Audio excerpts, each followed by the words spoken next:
Good afternoon! Magluluto tayo ng soup sa bowl. Kasi ayaw magluto ng dinner kasi halos every night na kami nag-meet. So parang ang bigat na ng mga katawan namin. Kaya kagabi, kinausap ko na yung asawa ko. Sabi ko, kumain na siya ng lunch sa work niya. Tapos sa gabi, hindi ako magluluto. Magluluto lang ako na sabaw. Anong kalabasa? Kalabasa. Naghihiwa na ako, guys. So, ipapakita ko sa inyo kung paano yung Portuguese soup nila.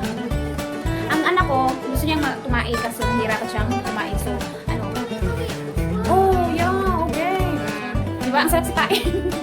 Sorry po, pero nakukulitan na talaga ako sa kanya kasi gusto ko mag-exercise. Nagising naman na siya, so wala na talaga akong pag-asa pumayat nito. So, ito na talaga yung katawan ko. Kaya ngayon, ang gagawin ko na lang ay magluto na lang ako na magluto. So, ang una kong gagawin is maghiwa ko ng kalabasa at saka patatas. Kunting patatas lang. Tapos kasi ngayon, ang main ingredients natin is kalabasa. So, ayun na papakita ko sa inyo. So, ayun yung iba. Hiwa ko na malalay kasi papupulaan na natin yung pangluto na siya. So, at ito na naman yung makulit kong anak na gustong makipag. Okay. So, ayun. Hiniwa ko lang siya ng malalaki kasi papakulaan pa naman natin siya. Ayun. Kunting patatas lang yung gift over ko kagabi na niluto. Hindi ko pa na-upload yun. Ayan naman si anak. So, ihalo-halo lang natin siya. Tapos, good day, not here, not here. Not here. Go there, in the side na. There's no internet here. Ang hirap dala-dala sa bahay pag nandiyan na ako. So, ayan na. Iiwan ko na siya. So, ilalagay ko na dito kasi nakapagpatulog na na ako.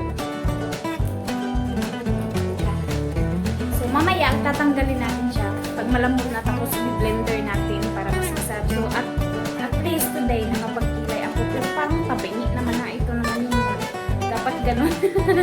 Yan. Ngayon naman, yung onion, half lang yung ginamit ko kasi at saka hindi ko siya ihalo ngayon doon sa pag pinakuluan ng kalabasa. Kasi pag hinalo ko ito, tapos i-blend ko, ano siya, yung lasa niya, ano, parang maanghang na makati sa dila. Kaya mamaya ito siya ilalagay. Pag ano na, pag hindi na masyado, pag naalis ko na yung ano, kalabasa doon. Iwalay ko lang siya ng lagay, gano'n. Yan.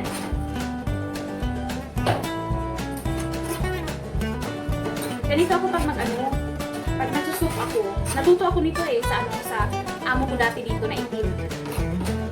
May chef naman sila pero iba kasi ako parang malapit talaga ako sa pagluluto kasi pag natikman ko lang siya, alam ko, parang nalalaman ko kung ano ang nilalagay sa pagkain, kung ano ang hinahalo. Tapos kung hindi ko naman kilala yung lasa, tinatanong ko yung nagluluto. Ganun ako, kaya natuto ako. Ito naman spinach, ang presko pa niya, diba? So, ang gagawin natin, tanggalin lang natin yung dahon para mas masarap kasi pag dahon, yung parang alugbati sa atin. So, ang tawag naman ito sa Portuguese na yung kalabasa is abobra. So, tanggalin lang natin yung mga dahon. Yan. Sa amin sa bukid, ang dami namin alugbati. Hindi namin binibili. Hihingi lang namin sa kapitbahay kung wala pa kami dahon kasi mayroong tanim yung mama ko kaso nauubos siya kasi yung mga kapitbahay nga hingi sila ng hingi. Syempre, bibigyan mo kasi pa ikaw naman ang wala. Ikaw naman ang hihingi, di ba? Yun lang yun. So, ganyan. Tapos, ganyan. Tapos, hihiwain mo siya ng maliliit.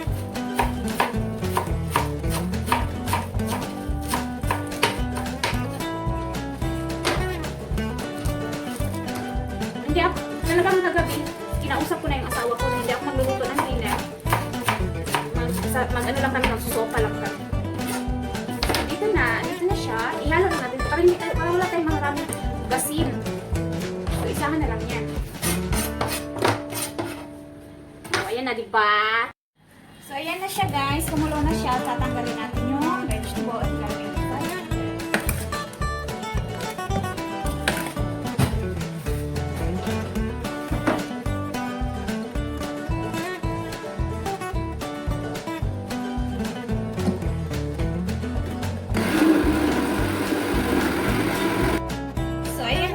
Tapos na siya, guys. Ayun na. Nag-blend ko na siya. gagawin natin ito.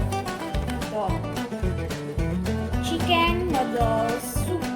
Ito, ihahalo natin siya dito. Sa pot.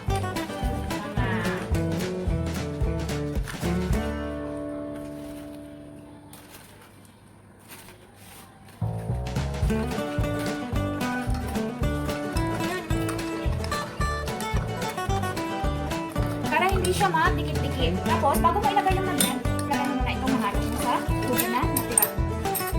Tapos, ayan na.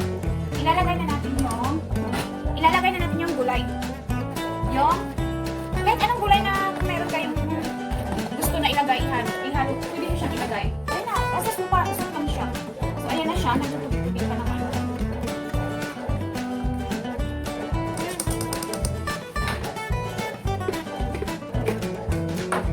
So, ihahalo na natin ito. Naluto natin na soup. You see? Ang sarap!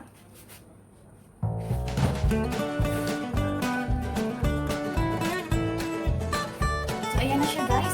Sobrang ano na niya. Ang ganda na niyang tignan. Ang ganda na siyang tignan. So, hintayin lang natin na kumulo yung ulit. Na maluto yung onion at saka yung nilagay natin na spinach. Idagdag ko pala kasi hindi ako naglagay ng bitchin. So, ang ginagamit ko is cubes. Chicken cube. Kalahati lang siya. Yun. So, okay na yan. Hintayin natin na kumulo.